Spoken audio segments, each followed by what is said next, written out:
We're standing on the bridge of a ship called the Greg Mortimer, which just happens to be my name as well, which is very, very strange. What does it feel like having a ship named after you? It's more bizarre than you could possibly imagine. It's very confusing because everywhere I walk on the ship, I see things with my name on it. So that's humbling and disorienting at the same time. This vessel is a world first. It's extraordinary. It is a new class of ship. It's a 1A Polar Class 6 vessel.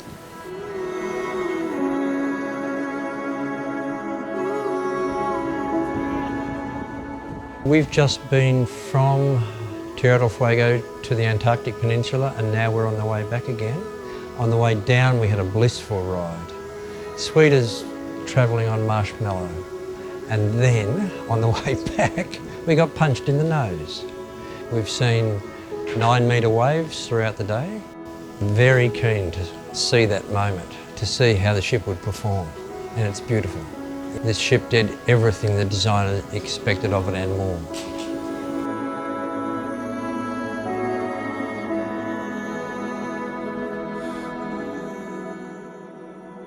The bridge is my favourite place on the ship. I spend most of my day while we're on the ship up here, and it's like, in this case, being on the Starship Enterprise. It's pretty spacey.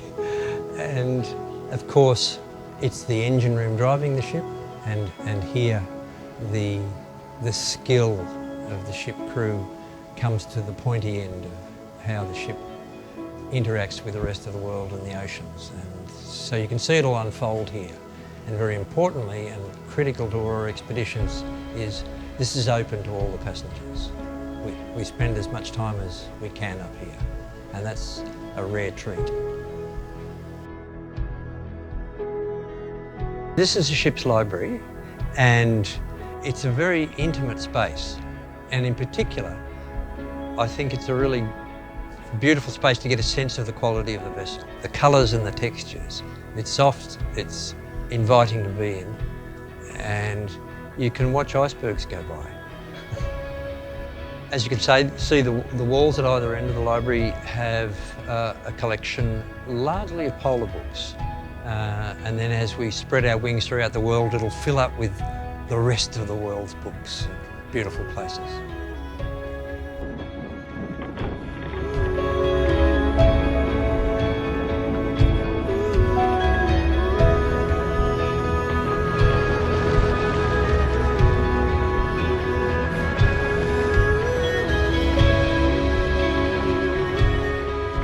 This is the Elephant Island Bar, and we're right next to the lecture room. And some would say it's the heart of the ship. Not because it's a bar, because it's a meeting point. There's a reception and dining room nearby in the lecture room, and it's a lovely open space, graced by a piano in the corner. And it's a nice, deliberately styled, relaxed place.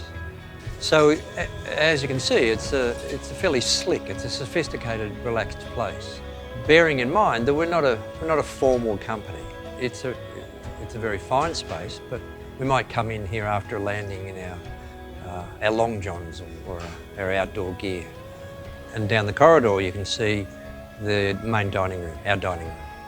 This is on deck 5, and then on deck 7, where the library is, there's also a gymnasium, a spa and massage room.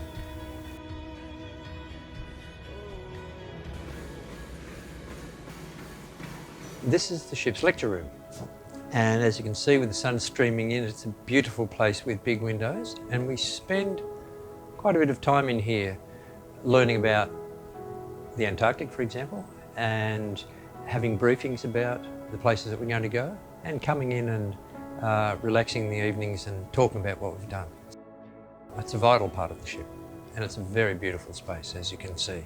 Importantly, we also use it to talk about specific activities, maybe kayaking or skiing or diving, and we're able to brief people readily here. But the nuts and bolts end, all those things come together in the mudroom in the stern. Okay, we're in the mudroom now, so we're towards the stern of the ship. You can hear the propellers whirring away, that's the background noise. And this is where the rubber hits the road, because all the talk and the learning comes together here, and we get ready to go out to Antarctica or wherever it is. A locker for every room for people to hang their wet gear, and for wet weather boots, muck boots, so you don't have to take them into your cabin. And it's separated from the rest of the ship, so this is the working area, the fun bit. Not only is the mudroom used for simply going onto the shore, there's more complex activities going on. This is where we prepare people for diving, for kayaking, snowshoeing, skiing, going climbing, all the good stuff.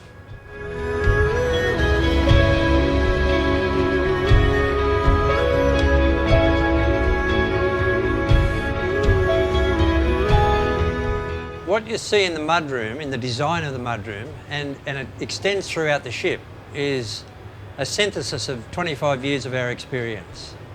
And that's in expeditions of having contact with the places.